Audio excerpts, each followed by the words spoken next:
Bismillahirrahmanirrahim. Assalamualaikum warahmatullahi wabarakatuh.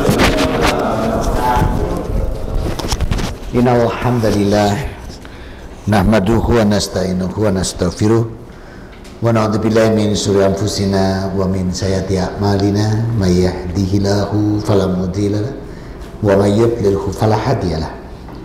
Asyhadu an la ilaha illallah wahdahu la syarika lah wa asyhadu anna Muhammadan abduhu wa rasuluh la nabiyya ba'da sallallahu alaihi wa ala alihi wa ashabihi wa man tabi'ahum bi ihsanin ila yaumiddin wa salamat tasliman katsira. Ya ayyuhalladzina amanu ittaqullaha haqqa tuqatih wa la tamutunna illa wa antum muslimun. Ya ayyuhan nas ittaqu rabbakumul ladzi khalaqakum min nafsin wahidah wa khalaqa minha zawjaha wa bassa minhuma rijalan katsiran wa nisaa'a wa taqullaha alladzi tasaaluna bihi wal arham innallaha kana 'alaikum raqiba. Ya ayyuhalladzina amanu ittaqullaha wa qulu qawlan sadida yuslih lakum a'malakum wa yaghfir lakum dzunubakum wa may yuti'illah wa rasulahu faqad fasafadan atimah. Amma ba'd.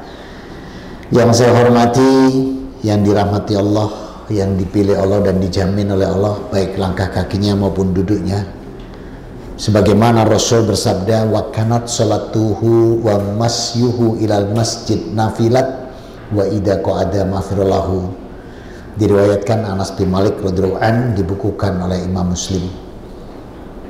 Dan langkah kaki ke masjid untuk ibadahnya rahmat yang Allah tambahkan.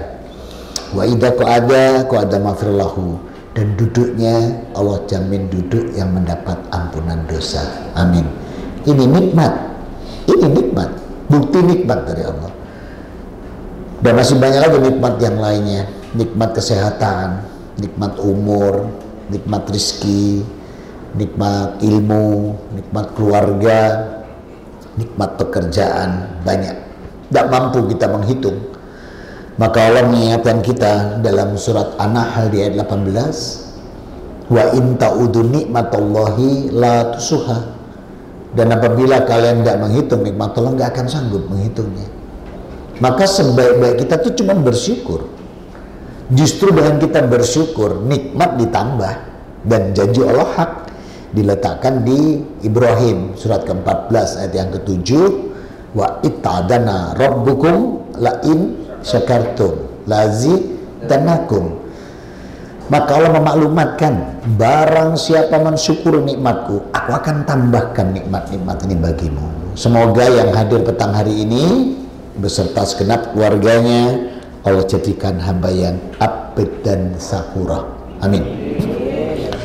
Salam dan salawat tercurahkan pada junjungan kita Nabi Muhammad sallallahu alaihi wasallam. Semoga kita pun juga optimal di dalam meneladani beliau. Karena nanti kalau kita mampu meneladani beliau atau mengikuti Rasul Muhammad SAW, nikmat ini ditambah lagi sama Allah. Yakni hidup kita dicintai Allah. Dosa-dosa dan kesalahan kita diampuni Allah. Dan janji Allah ini diletakkan di Ali Imran 31. Qul in kuntum tuhibbunallaha fattabi'uni yuhibbukumullah wa yaghfir lakum dzunubakum wallahu ghafurur rahim. Katakan Muhammad kepada hamba-hambaku, apabila benar-benar mencintai aku Rabbnya, katakan fattabi'uni, ikuti aku. Maka siapa mencontoh Rasulullah Muhammad SAW dalam cara beribadah, dalam cara menjalankan syariat. Jadi nggak aneh-aneh ya, nggak aneh-aneh dengan jalan-jalan yang selain yang dari Rasul. Kemudian cara berakhlakul karimah, cara menjaga ukhuwah, dan cara bermuamalah. Kalau 5 perkara ini kita bisa seperti beliau, janji Allah di Ali Imran 31 apa? Yuhibbukumullah, maka Allah akan mencintainya. Wa yaghfir lakum dzunubakum, dosa dan kesalahannya dihapus. Cinta loh, cinta, gak main-main. Cinta itu kan Kalau gambaran suami istri itu kan, contoh nih, uang suami itu uang siapa? Hakikatnya uang istri. Kalau uangnya istri, nah itu kan yang belakang juga nyaut banter tuh, kuatir diminta kayaknya. Waktu uang istri banter. Ya, jadi maka para suami jangan gampang pakai uang istri itu, karena kaidah syari'nya demikian. Dan istri juga harus tegas. Kalau ada suami pakai uang istri, tanyakan, ini statusnya apa ya mas? Ini aku sedekah atau jenengan utang? Terus jelas. Karena hakikatnya uang istri. Dan suami-suami di Al-Hikmah Gayung Sari ini kan gengsi kalau disedekah istri, langsung bilang utang gitu ya. Nah, maka kalau utang ya udah, kumpulkan anak-anak, Al-Baqarah 282 ditegakkan ya, sampaikan ke anak-anak, tertulis, perhatian bapak mau utang gitu ya, ada saksi dan tertulis. Nah, baru 1 pekan uang mau dipakai bisnis oleh suaminya, bisnis baru masih berjalan, suami sudah ditodong sama istri pekan depan. Kata suami, loh baru sepekan ini bisnis masih jalan kok sudah ditagih, ini bukan urusan lagi. Urusan apa ini? Luluran. Nah itu kan keluar tuh dompetnya suami. Pekan depan ditodong lagi, kira pemana ini? Facial tuh, keluar lagi kan. Pekan depan skincare, keluar lagi pedicure. Ini baru cinta manusia ini. Maka dia akan berusaha membahagiakan yang dicintai.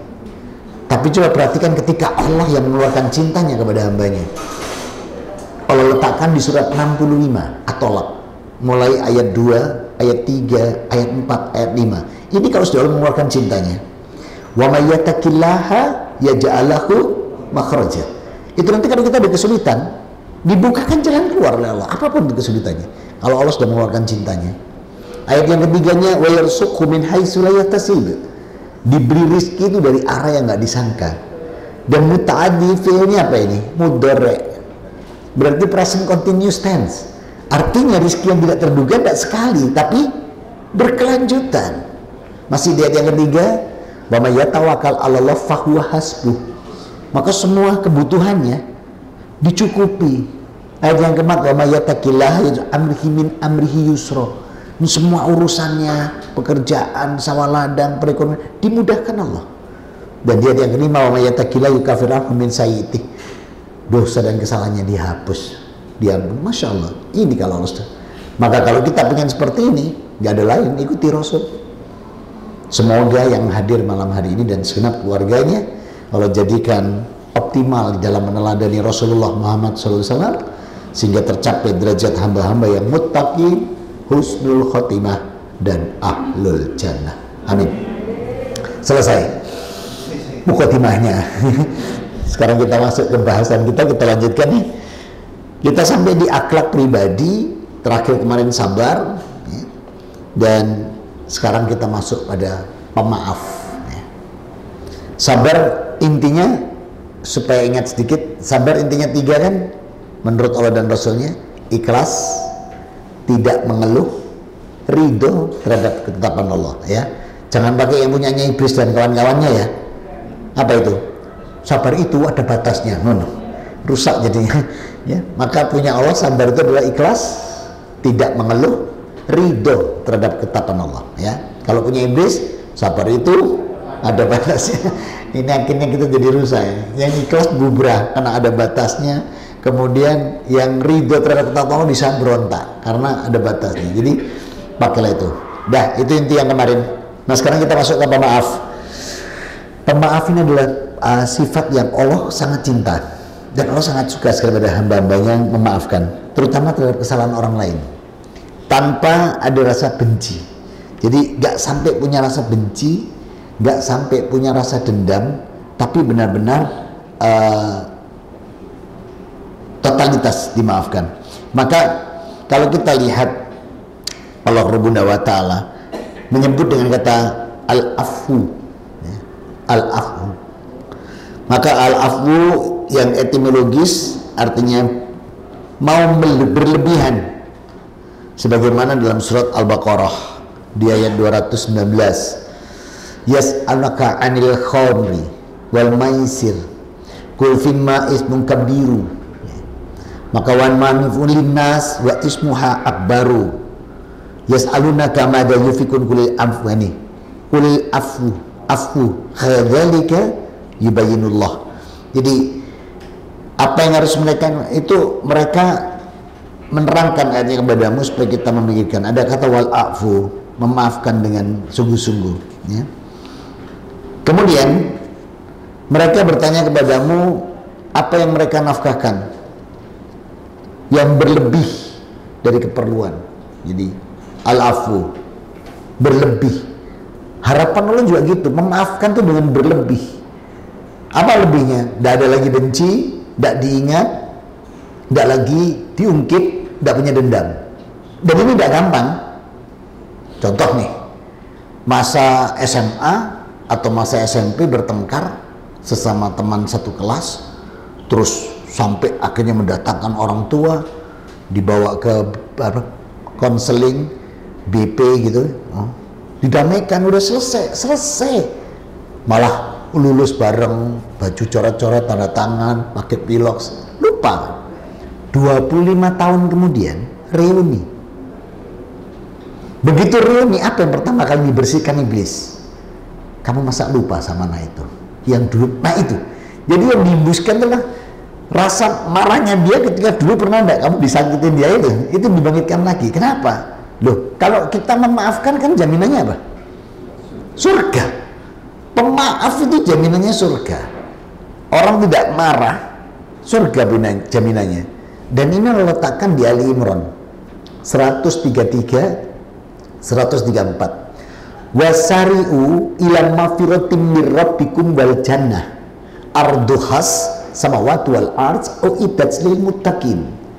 Segeralah mendapatkan ampunan dari Allah Rabb kalian dan janji surga seluas langit dan bumi. Untuk siapa? Pertama Allah katakan alladzina yunfikuna fis-sarra'i wad-dharra. Itu di ayat 134-nya. Itu mereka yang infak sedekah baik waktu lapang maupun sempit. Kedua, wal qaddiminal ghaidha. Orang yang mampu menahan amarah. Wa afina anin nas, dan mau memaafkan kesalahan orang lain. Surga. Ya memang tidak gampang. Tapi kalau kita tidak bisa memaafkan kesalahan orang lain, berat di padang mahsyar. Berat.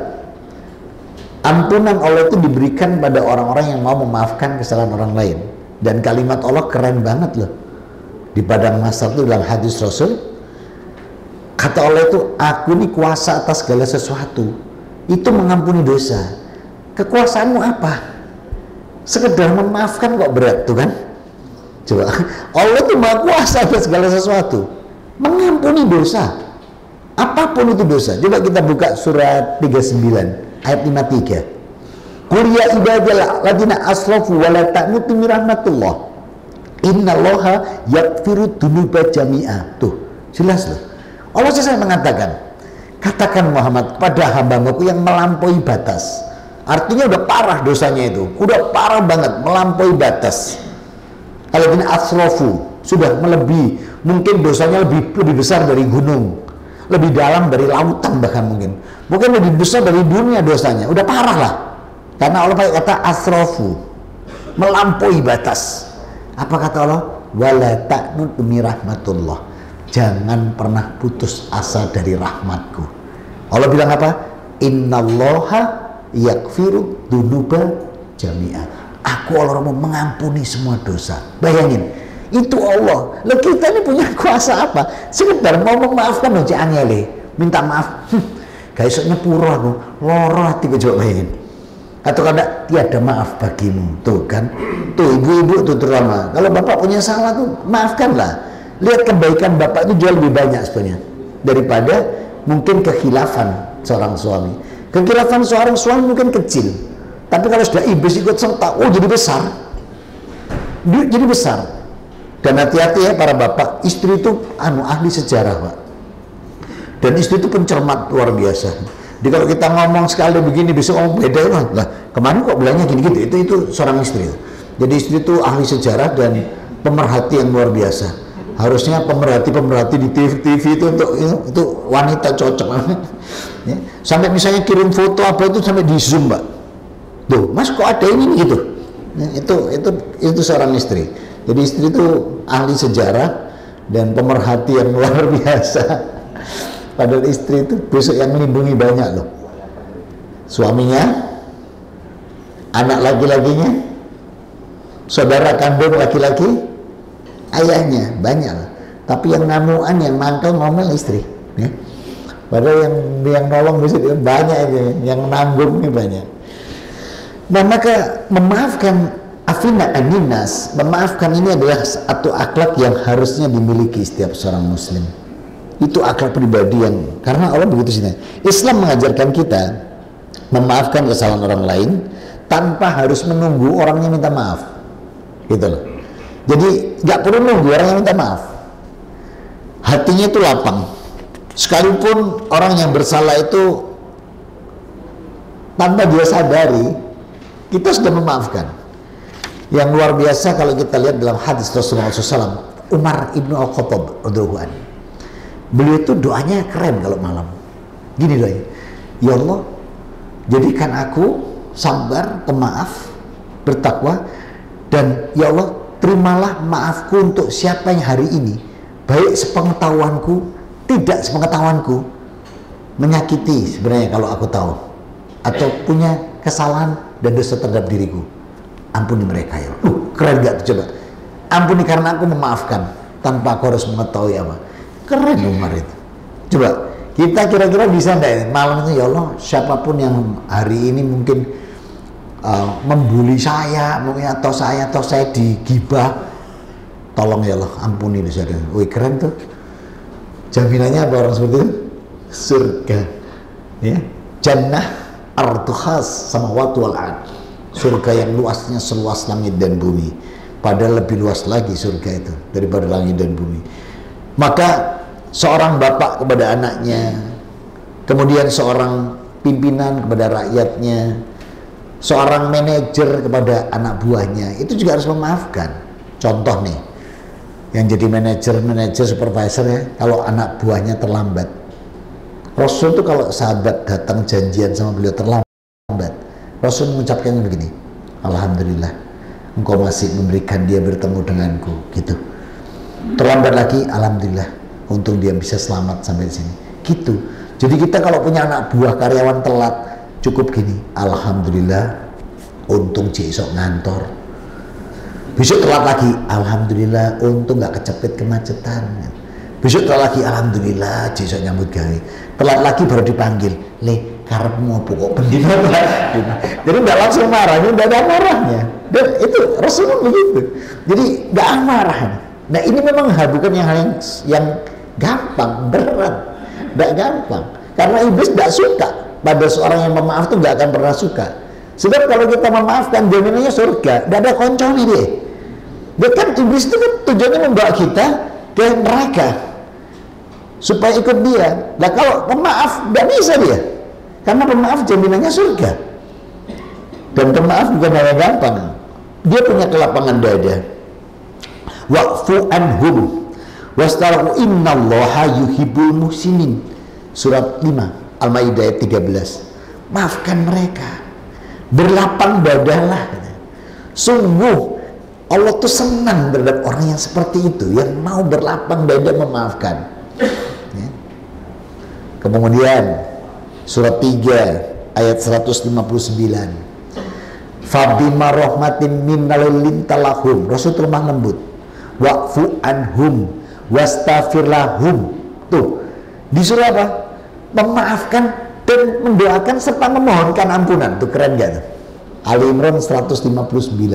Sampai-sampai Rasul tuh diberi rahmat yang luar biasa, sehingga itu diajarkan pada kita bahwa kalau ada orang mendolimi kita, itu dimohonkan ampun, dimintakan petunjuk.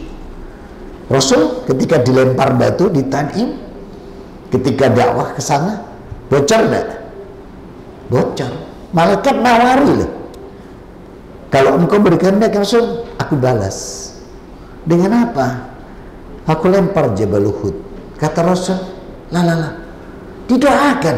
Allahumma hdi qaumin. Coba. Ya Allah beri hidayah kaum ini.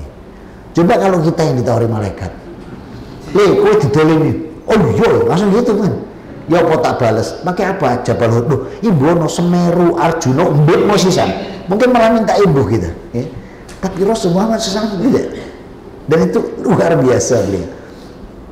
diludahi iya, dilempar batu iya, dihujat iya, diboikot iya, bahkan mau dibunuh. Coba begitu Fathu Makkah dibukukan Allah di Quran surat 110, Ida ja'a nasrullahi wal fath wa ra'aitan nasa yadkhuluna fid dini afwaja fasabbih bihamdi rabbika wastaghfir innahu kana tawwaba. Rasul Muhammad dimenangkan ketika Allah berikan kemenangan. Apa pidatonya? Wih, keren Pak. Saya baca di Bukhari lengkapnya. Begitu Rasul habis diludahi, dihujat, diboikot, mau dibunuh, dipukul, begitu pidato, idhabu fa'antum mutalaqah. Keren gak tuh? Kalian semua bebas, tidak ada yang dijadikan budak. Ini yang menggetarkan hati kaum Quraisy waktu itu. Makanya lo katakan hadkhuluna fid dini afwaja, berbondong-bondong mereka masuk Islam melihat akhlak beliau. Itu loh Nabi kita, Nabi Muhammad Sallallahu Alaihi Wasallam bin Abdillah. Saya tidak bayangkan kalau Nabi kita tuh diambil dari salah satu supporter bonek, Deltras atau Arema. Mungkin pidatonya lain. Mungkin pidatonya ini, sopo wingi sing nyawati aku, sopo sing gitu. Ini luar biasa pidatonya. Idhabu fa'antum mutalaqah. Kalian bebas, tidak ada yang jadikan budak. Silakan, tidak ikut saya, tidak Islam, tidak, silakan, sampai begitu. Itu Rasul. Justru itu yang membuat mereka berbondong-bondong masuk ke dalam Islam. Makanya Allah katakan ketika pertolongan Allah datang, berbondong-bondong mereka masuk Islam. Karena apa? Pribadi Rasul yang pemaaf, tidak pernah marah beliau. Ya Allah. Dan kita wajib mencontoh beliau. Bisa nggak mencontoh beliau? Bisa, mau ada ayatnya kok. Ayatnya apa? Laqad kana lakum fi Rasulillahi uswatun hasanah. Ada ayatnya itu, berarti kita bisa mencontoh beliau. Di surat 33 Al-Ahzab ayat 21 Allah katakan, sungguh pada diri Rasul ada contoh yang terbaik buat kalian. Apa kata Allah? Liman kana yarjullaha wa yaumal akhir. Bagi mereka yang mengharapkan rahmat Allah dan yang mengimani akhirat. Coba kita tanya diri kita tuh mengharapkan rahmat Allah enggak? Pasti mengharapkan. Mengimani akhirat? Mengimani. Ya sudah, contoh terbaik Rasul. Kalau ada kalimat itu berarti kita bisa mencontoh beliau, karena ada ayatnya. Apalagi ditambah Allah tadi di Ali Imran 31, barang siapa mencontoh meniru Rasul, yuhibbukumullah wa yaghfir lakum dunubakum, maka Allah akan mencintai dia. Kapan itu? Di dunia ini sudah dicintai kita, gak usah nunggu nanti. Kemudian dosa dan kesalahan kita diampuni. Nah, maka ketika Allah Rabbuna menyampaikan wa yakfur wa yasquhu wa ila yuhibul wa anfiqullaha walakum dalam surat An-Nur surat ke-24 ayat 22. Hendaknya mereka memaafkan, melapangkan dada. Apakah kamu tidak ingin diampuni Allah? Loh, coba ila yuhibuna ayaghfirullahu, apa kamu tidak ingin diampuni? Jadi kalau kita pengen diampuni Allah, maafkan yang lain, gitu loh. Jadi Allah tuh membuat kalimat, kalau kamu ingin aku ampuni, maafkan yang lain. Surat 24 ayat 22. Jadi kalau kita belum bisa memaafkan orang lain, jangan harap dapat ampunan Allah. Karena kalimat Allah tegas loh. Wala tuhibbuna ayaghfirullahu lakum. Tak pengintah kamu itu tak ampuni. Pengen maafkan orang lain. Makanya di padang mahsyar itu keren kalimat Allah. Aku ini kuasa atas segala sesuatu. Dosa seperti apa dia aku ampuni. Kekuasaanmu itu apa? Tinggal memaafkan aja kok berat. Memang gak gampang ya. Apalagi kalau itu menyakitkan banget. Tapi itu tadi ada jaminan yang luar biasa. Maka untuk memahami maksud lapang dada itu ada baiknya itu ditinjau. Apa mana peninjauannya? Mana peninjauannya adalah ibarat selembar kertas gini. Kalau ada kejadian salah tulis, maka dihapus. Ambil penghapus, dihapus. Serapi-rapi menghapus, pasti ada bekas. Apalagi kalau menghapusnya pakai tip X. Ada bekasnya. Nah, maka sampai diajarkan gambarannya itu menghapus kesalahan itu gak gampang. Pasti ada bekas. Tapi ini yang disebut mau memaafkan. Dan ketika dia tidak lagi menghiraukan bekasnya. Nah itulah. Jadi kita nulis salah terus sambil penghapus karena ada bekas ya. Mungkin kertasnya terkikis sedikit ya, atau mungkin ada bekas-bekas yang belang atau ini. Itu sampai diajarkan peribahasanya itu, walaupun ada bekas, ikhlaskan dan lupakan, seakan-akan tidak. Itu yang namanya lapang dada. Apalagi kalau misalnya kesalahan itu sampai melukai fisik, misalnya sampai sobek, ada jahitan, membekas, itu pun suruh melupakan, suruh benar-benar udah nggak ada, dianggap nggak ada, sampai sebegitunya, sehingga dia mampu nanti menukar dengan lembaran-lembaran baru dalam kehidupannya, sehingga hubungannya dia nanti nggak ada lagi noda. Memang nggak gampang. Dalam surat 25, ini juga nggak gampang lagi nih. 25 ayat 63. Ini contoh di luar ini, tapi ada contoh juga yang bagus. Wa ibadurrahman alladzina yamsuna 'alal ardi hauna wa idza qatahamul jahiluna qalu salama. Ini loh hamba-hambanya Allah yang Maha Pengasih lagi Maha Penyayang. Kalau dia jalan di muka bumi ini dengan rendah hati, dan kalau dia diolok-olok, dicemooh orang yang jahil, dia balas dengan doa. Jadi kalau diolok-olok dibalas dengan doa, dikasih salam. Kira-kira mampu nggak? Lah kita tuh kalau diolok malah banter balasnya. Misalnya nih, awakmu iku pancene kucing. Balasnya apa? Kon, kucing garong, lu lebih nemen kan ya? Oh wedus, awakmu wedus gibas, dia teman-teman. Kapan ketika kita diolok, kita semua, kita doakan. Sampai begitu nih, surat Al-Furqan ayat 63. Itu disebut Allah Ibadur Rahman. Pangkatnya Ibadur Rahman, hamba Allah yang tidak marah, wal kadiminal ghaidha, mampu menahan amarahnya, mampu mengerem emosinya, dan mau memaafkan. Ibadur Rahman. Apa Ibadur Rahman itu? Hambanya Allah yang Maha Pengasih lagi Maha Penyayang. Allah coba kata pengasih dan penyayang. Maka manusia ini kita punya apa gitu loh? Apa kemampuan kita kok sampai tidak mau memaafkan ya? Maka Rabbuna wa Ta'ala juga mengingatkan kita di dalam berlapang dada ini ya? Sampai-sampai tadi Allah katakan dengan wala yafur wa yasfuhu illa yuhibunallaha ilakum. Apakah kamu tidak ingin mendapatkan ampunan dariku? Maka wal yafu wal yasfahu. Jadi wal yafu wal yasfahu. Alla tuhibuna yaghfir lahu lakum. Tidakkah kamu ingin dapat ampunan dariku? Jadi kalau Allah sudah mengatakan tidakkah kamu ingin dapat ampunan dariku? Depannya apa? Wal yafu wal yasfahu. Alla tuhibuna yaghfir lahu lakum. Maka maafkan, lapanglah dada kalian. Tidakkah kalian ingin mendapat ampunan dosa dariku? Nah ini, jadi kalau sudah Allah mengucapkan itu di dunia diucapkan saat mengingatkan pada Abu Bakar As-Siddiq radhiyallahu an ketika terjadi fitnah yang luar biasa pada putrinya Aisyah radhiyallahu anha ketika berjalan diajak perang. Kan Rasul itu kalau berperang kan gantian tuh yang diajak istri. Suatu saat ini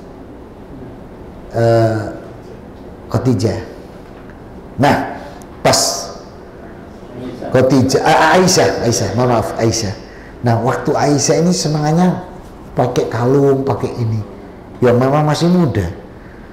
Pas bermain di dalam kup itu terjatuh kalungnya. Maksud hati mau turun untuk mengambil. Tapi apa yang terjadi? Kecepatan pasukan muslim ini tinggi. Tertinggal. Maka datanglah Safwan belakangan, bagian menyisir pasukan-pasukan tersisa. Betapa terkejutnya menemui istri Rasul Khadijah. Apa yang terjadi? Aisyah, ya Allah, Aisyah dipersilakan naik ke onta beliau, terus dituntun. Begitu masuk Madinah, nah ini timbullah fitnah yang luar biasa. Dan fitnah ini yang mengeluarkan adalah keponakannya Abu Bakar, jadi sepupunya Aisyah. Dan marahnya bukan main Abu Bakar, terus dia mengucap, "Monai detik ini tidak akan lagi dalam bantuan buatmu," itu sampai disumpahkan. Maka keluarlah ini, Allah mengatakan, "Wal ya'fu," Abu Bakar, "wal ya'fu wal yasfahu ala tuhibuna ayat filalahu lakum." Maafkan, berlapanglah dada kamu. Tidakkah kamu ingin semua dosa dan sama aku ampuni? Nah, sampai sebegitu. Padahal itu menyakitkan karena satu Madinah itu sampai keluarlah kemudian lanjutan di ayat surat An-Nur ayat 22 ini dilanjutkan ke 26-nya sampai Allah katakan dengan bahwa ini dari Allah nih, yang 26-nya begini. Wal qabisatu lil qabisina wal qabisuna lil qabisat wat thayyibatu lil thayyibina wat thayyibuna lil thayyibat ulaika mubarauna mimma yaqulun lakum maghfiratu wa rizqun karim. Perempuan-perempuan yang keji untuk laki-laki yang keji, laki-laki yang keji untuk perempuan yang keji, sedangkan laki-laki yang baik untuk wanita yang baik, perempuan yang baik untuk laki-laki yang baik. Mereka bersih dari apa yang dituduhkan orang dan mereka memperoleh ampunan dan rezeki yang mulia. Sampai Allah turunkan ayatnya untuk meredam fitnah itu. Jadi Allah mengatakan bahwa tidaklah seperti itu, bahwa ulaika mubara'una mimma yakulun, sungguh mereka bersih dari tuduhan itu. Artinya tidak terjadi perselingkuhan. Ya memang karena benar-benar turun ngambil kalungnya dan tinggal itu dibawalah, dan fitnahnya luar biasa. Sak Madinah, istri Rasul lagi, sak Madinah istri Rasul, putra sahabat pula. Aduh, rasanya ya tadi itu tak tutup narik kan gitu ya. Tapi Allah kalimatnya wal ya'fu wal yasmahu ala tuhibuna ayaghfirallahu lakum. Maafkan, lapang dada, tak pengen kamu tak ampuni, begitu. Nah, bagi pelajaran ini yang luar biasa. Kemudian dendam. Maka lawan dari pemaaf itu dendam. Maka Rasul mengingatkan kepada kita untuk menahan rasa permusuhan di dalam hati dan berusaha menunggu kesempatan untuk membalas. Jangan sampai kita mempunyai perasaan menunggu untuk membalas. Wah, ini parah. Sekalipun orang tersebut sudah meminta maaf kepadanya, dia masih suatu saat tak balas. Waduh, ini lawannya pemaaf ini. Jadi sudah minta maaf, tapi dia gini, ya oke, tapi nanti suatu saat aku balas dia. Di kesempatan lain akan sengaja tidak sengaja akan aku balas misalnya. Ini parah nih.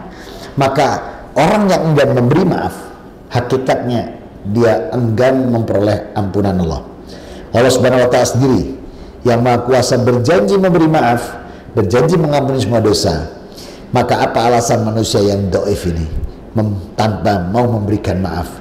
Abu Bakar radhiyallahu anhu bertekad menghentikan bantuan, tadi sudah saya sampaikan, pada kerabatnya karena terjadi fitnah itu. Maka apa yang terjadi? Hendaklah memaafkan dan berlapang dada. Nah, sifat pendendam ini tidak cuma merusak pergaulan, tidak juga merusak etika dalam kehidupan sosial di masyarakat, tapi sesungguhnya dendam itu merugikan diri sendiri. Kenapa? Sudah energinya terkuras, ya.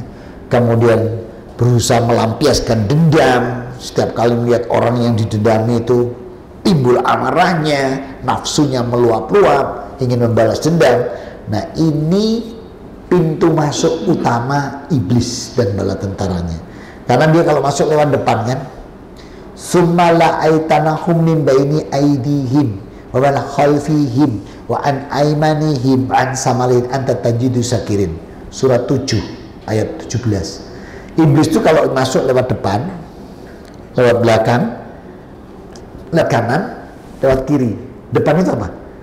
Nafsu kita. Belakang, pertemanan. Jadi iblis akan masuk lewat komunitas pertemanan. Ada? Iya, belum. Nah, iblis masuk lewat pertemanan. Kanan, husul fikri, lewat peran pemahaman.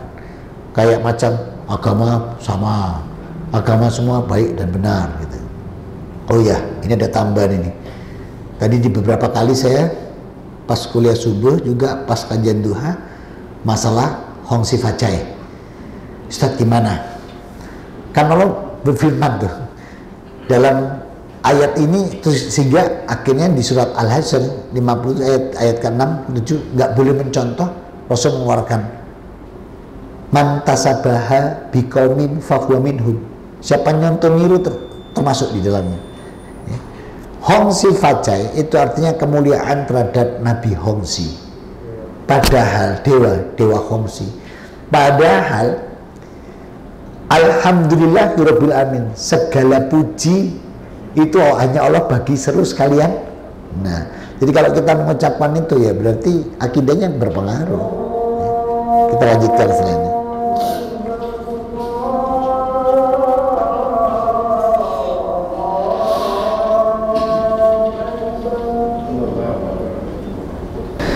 Jadi jangan sampai melampiaskan itu yang namanya dendam, karena ini pintu masuk iblis. Sumala'aitanihim min baini aidihim wa khalfihim wa an aymanihim wa an samalihim.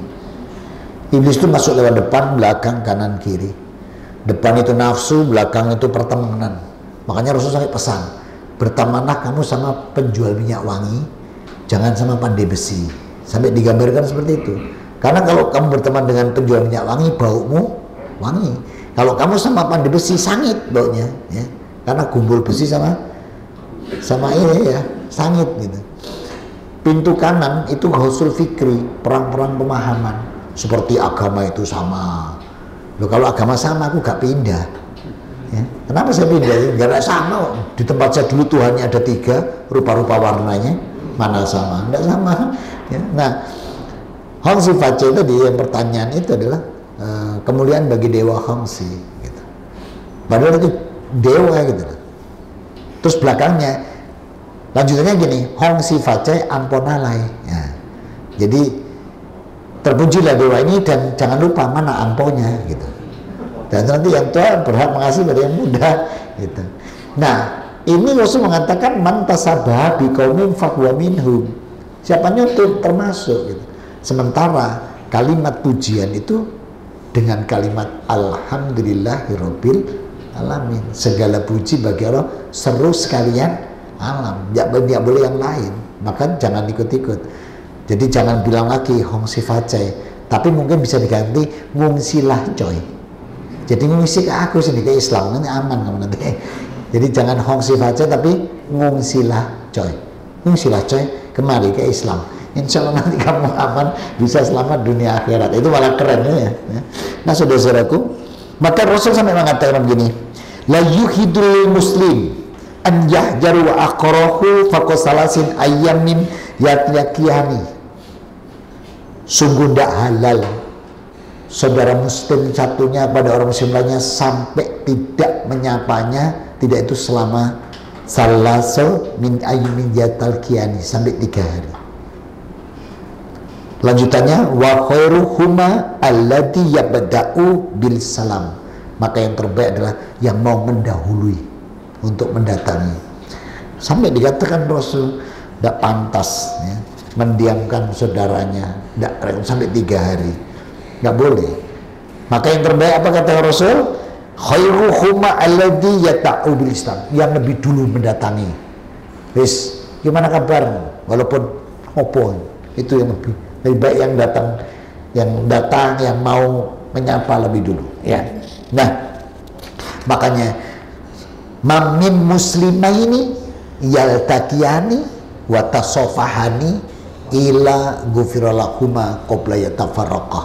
Maka apabila ada 2 orang muslim, laki-laki dengan laki-laki, perempuan dengan perempuan, yaltaqiyani wa tasafahani, saling bertegur, saling mau memaafkan, saling bersalaman, ila ghufiralahuma, tidak lain kecuali keduanya ini dosa dan kesalahannya diampuni Allah.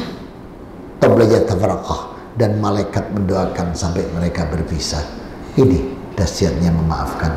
Semoga kita yang hadir tergerak hati, digerakkan hati Allah, diberikan hidayah, inayah, bimbingan, pertolongan, mampu untuk wal kadiminal ghaida, mampu untuk menahan amarah dan wa'afina aninas, dan bisa memaafkan kesalahan orang lain. Amin. Allahumma.